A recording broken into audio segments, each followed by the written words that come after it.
What is up, guys? Welcome back to yet another video. Today we're talking about the board I built for the Nano Cortex, which is right here. I'm gonna put some B-roll, obviously, but yeah, this is kind of what we've got in this board, and I'll talk a little bit about the thought process into building this board. Um, I mean, if you've been following the channel, you've seen a couple of my other boards and kind of like the stuff that I like to build. If you haven't, then maybe this will help with just kind of like the idea of building a board around the Nano Cortex. I'm lucky enough to have a bunch of other pedals, and I kind of like went through a bunch of different iterations before settling on this. And by a bunch of different iterations, I mean over the last week or so, I've been putting stuff in and out and trying a lot of stuff with the Nano Cortex to see kind of like what works and what doesn't. And I figured that this is kind of like what I'm most likely going to be using whenever I use the Nano Cortex in my board. If I'm not using it by itself or with like an extra pedal, because quite frankly, I can definitely see myself just using the Nano Cortex on a gig, or just using this and maybe one or two other pedals. Yeah, it's that good. It's quite frankly fantastic. And I've been gigging with the Quad Cortex for the past 2 years or so. So this is definitely going to be pretty cool to not have to bring the other big board and just bring like this little pedal out. This is how small it is. Look, I mean, the Strymon pedals are taller than the Nano Cortex. Obviously, it's a little bit thicker, but I mean, look at how small that is. That's just insane to me. But yeah, let's kind of talk a little bit about it. So, if you've already been watching videos on the Nano Cortex, it's kind of like pretty simple, right? You've got a gate, you've got the transpose feature, amplifier and cab IRs built into it, or captures built into it that you can also load some into as well. We've got a modulation block, which is just chorus. We've got a reverb and a delay. And it's pretty standard, pretty simple, right? It can definitely do most of the work that you would expect for pretty much any kind of like sideman gig, or like if you run a simple board, this can pretty much cover all your bases. If you're running just like an amplifier, maybe 1-2 pedals, chances are this can replace the rig. Quite frankly, if all you're running is reverb, delay, or chorus and your amplifier, this will 100% replace that rig. But I do use a couple other pedals, especially with the Quad Cortex and the kind of stuff that I normally play, that have a bunch of other effects like tremolo, some harmonizers. I do tend to use the rotary quite a bit, and just different versions of delay pedals.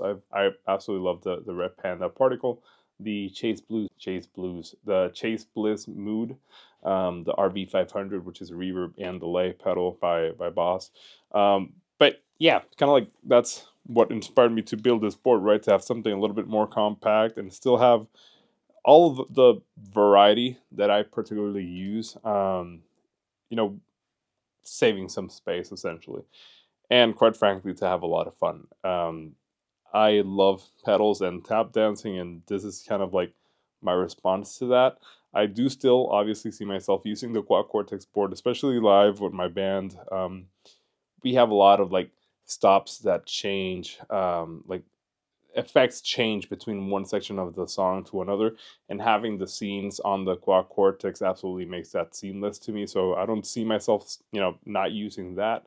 But in most other gig scenarios, I'm probably going to be using this, like when I'm playing with cover bands or when I'm playing with some of the other acts that I do.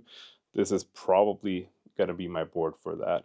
And even for some recording sessions that I get called for, I definitely see myself using this for that. So, okay, so here's a little kind of like demonstration of the guitar through the pedal board, and kind of like what I'm using with this pedal board. And yeah, don't mind my my hamburger socks, but yeah.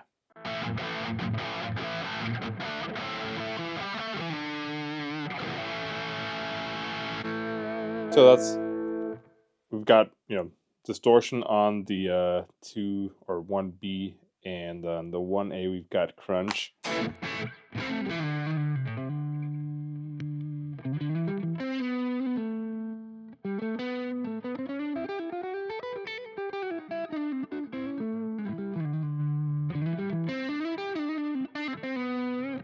So notice how if I roll back the volume, I get, you know, really nice, clean, almost crunchy tone. Subbing up.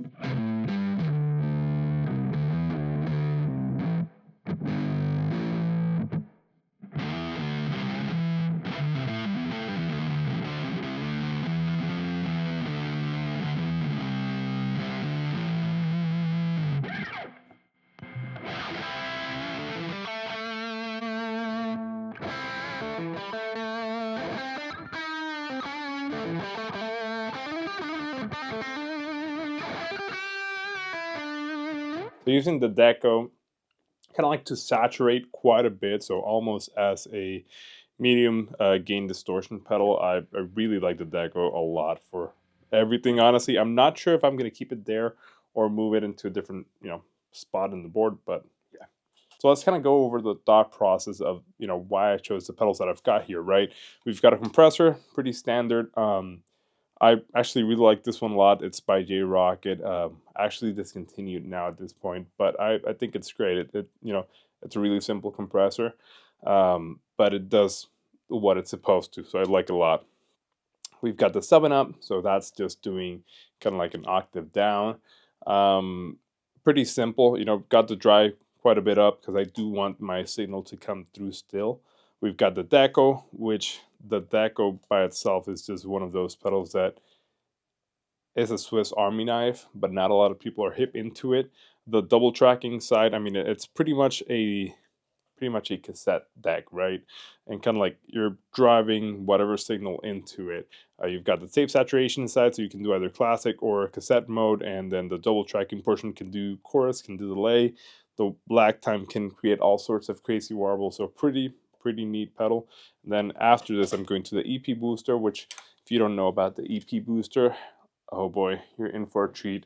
It's based out of the preamp section, or like the power preamp section of the old Echoplex systems, and it boosts your signal quite a bit. There's about 30 dBs of boost in here, which fantastic. And then after this, I'm going into the Nano Cortex. Pretty simple right now. I'm running just kind of like crunch or clean-ish to dirty, and then the same but with the transpose feature on for a full step down. After that, I'm going into the Line 6 M5, which honestly is a really cool pedal. I know it's like almost 20 years old at this point, but for what I was doing in this board, it does the trick.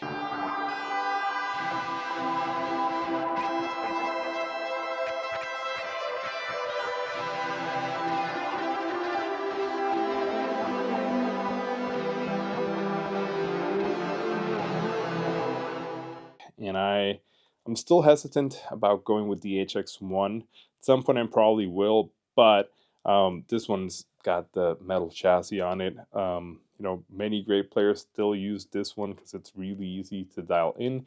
You've got parameters for each function right on the top, so you don't have to do many diving to change any sort of parameters. And that's pretty much why I went with it, because I mean the metal chassis, it is a little bit quieter than the HX1, which I mean that's another reason as to why I went with this one instead of the HX1. Anyways, yeah. So going stereo out of the Nano Cortex into the M5, and from here on we're just stereo. D1 version 2 by Walrus Audio from the Mako line, and then R1 also from the Mako line, and it's the version 2 as well. And these two pedals just play incredibly well together. I'm kind of sad that I didn't get to get the M1 from this series as well. I mean, now they're on the version 3, which is arguably better. But yeah, I've got the two version 2s, and I don't see myself selling them to go into the version 3s just because they're super cool. And obviously the version 3 has a bunch of other stuff, but I really like these two. And then from here on to a DI, and then into the recording interface, or you know, live mixing console. And then on the back, I do have a little bit of a mess because this cable is the one that goes onto the rest of the power supply. But I'm powering everything with the Ojai or Ojai by Strymon. I've got the Ojai and then the Ojai R30 expansion.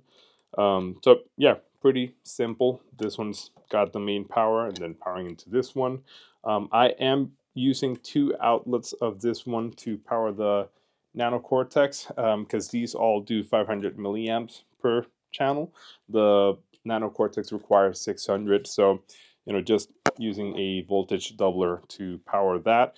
If I had a shocks on this one, or like a canvas from Walrus Audio, I'd be able to power it out of just one, which is pretty cool and pretty neat to know.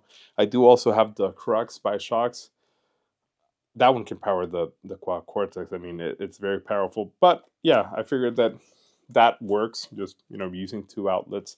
So yeah, that's the pedalboard build with the Nano Cortex. So that's it for the video. Just kind of wanted to run a little bit over the pedal board and just give you guys some ideas if you're in the market for the Nano Cortex and don't know necessarily how to integrate pedals with it or whatnot. Maybe hopefully this will help. And yeah, if you're into this kind of stuff, feel free to subscribe down below, comment if you have any questions, and hopefully I'll see you guys on the next video.